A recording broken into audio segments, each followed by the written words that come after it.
মই প্ৰথমতে আমাৰ বিপিএফ দলৰ মুৰব্বী হাগ্ৰামা মহিলাৰী ডাঙৰীয়া দিব কচুগাঁও সমষ্টিত প্ৰতিদ্বন্দ্বিতা কৰিবৰ কাৰণে মোক যে তেখেতে বাছনি কৰিলে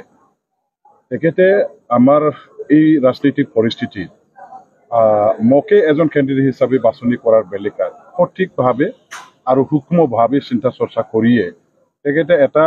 সিদ্ধান্ত লৈছিলে আৰু তেখেতে লোৱা সিদ্ধান্তটো একেবাৰে কাৰেক্ট এটা সিদ্ধান্ত বুলি মই ক'ব বিচাৰোঁ যাৰ কাৰণে আজি কচুগাঁও সমষ্টিত কেণ্ডিডেট হিচাপে তেখেতে দিয়াৰ দৰে মই আজি ইয়াত প্ৰতিদ্বন্দ্বিতা কৰি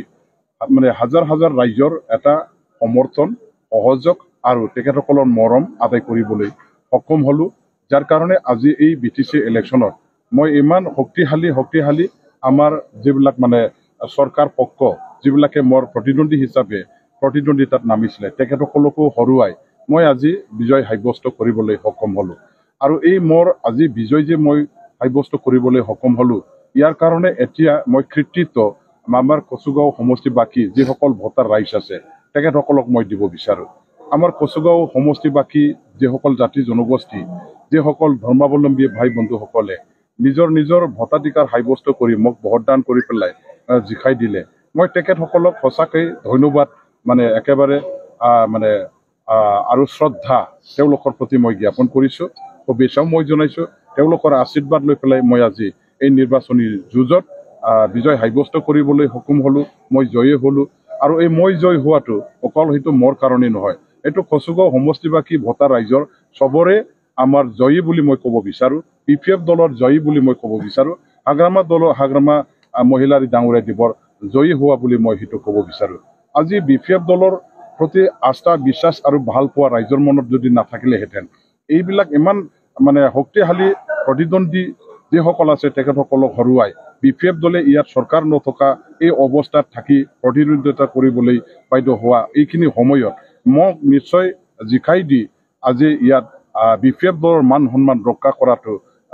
এইখিনি সুযোগ দিয়াটো কেতিয়াও সম্ভৱ নহ'লহেঁতেন আজি একমাত্ৰ বিপিএফ দলৰ প্ৰতি আস্থা বিশ্বাস কচুগাঁও সমষ্টিবাসী ৰাইজে হাগ্ৰামা মহিলাৰী ডাঙৰীয়া দেৱৰ বিপিএফৰ প্ৰতি তেওঁলোকৰ আস্থা বিশ্বাস থকাৰ কাৰণেহে ৰাইজে হিল ঢোল ভাঙি ওলাই আহি মোক ভোটদান দিলে মোক ভোট দিলে আৰু মোক জয়ী কৰালে গতিকে আজি মই বিপিএফ দলৰ যিসকল ভোটাৰ ৰাইজ আছে কচুগাঁওবাসী সমষ্টিবাসী ৰাইজ আছে এইসকলক চবকে মই অন্তৰৰ পৰা ধন্যবাদ জ্ঞাপন কৰিছোঁ তেখেতসকলকলৈ মই শ্ৰদ্ধা জ্ঞাপন কৰিছোঁ আজি তেওঁলোকৰ আশীৰ্বাদ তেখেতসকলৰ মৰম লৈ পেলাই মই অদূৰ ভৱিষ্যতত কচুগাঁও সমষ্টিবাসী ৰাইজৰ হৈ কাম কৰি যাম সমষ্টিখনৰ উন্নয়নৰ কাৰণে কাম কৰি যাম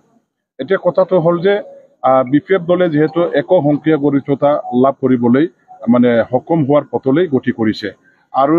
আমি এই অৱস্থাত থাকি এতিয়া বিটিচিত অকলে চৰকাৰ বনাব পৰা অৱস্থা যিহেতু দেখিবলৈ পাইছোঁ আমি চৰকাৰখন কেনেকৈ বনাম আৰু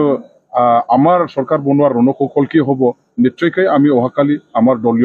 দলৰ মজিয়াত আলোচনা কৰিম আৰু এই হিচাপে এতিয়া আমাৰ বিপিএফৰ নেতৃত্বত হাগ্ৰামা মহিলাৰী ডাঙৰীয়াৰ নেতৃত্বত বিটিচিত এটা শক্তিশালী চৰকাৰ এইবাৰ আকৌ আমাৰ বিটিচিবাসী ৰাইজে পাবলৈ সক্ষম হৈছে আৰু আমি বিপিএফ দলৰ পৰা যিটো চৰকাৰ বনাম বিটিচিত সেই চৰকাৰখনে ৰাইজৰ চৰকাৰ হিচাপে কাম কৰিব ৰাইজৰ আশা আকাংক্ষা পূৰণ কৰিবৰ কাৰণে বিদলীন অঞ্চলৰ বিকাশৰ কাৰণে আমাৰ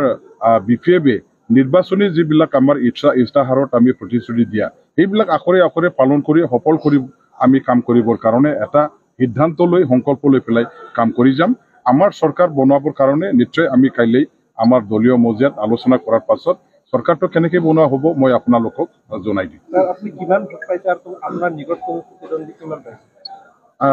মই টোটেল 19,000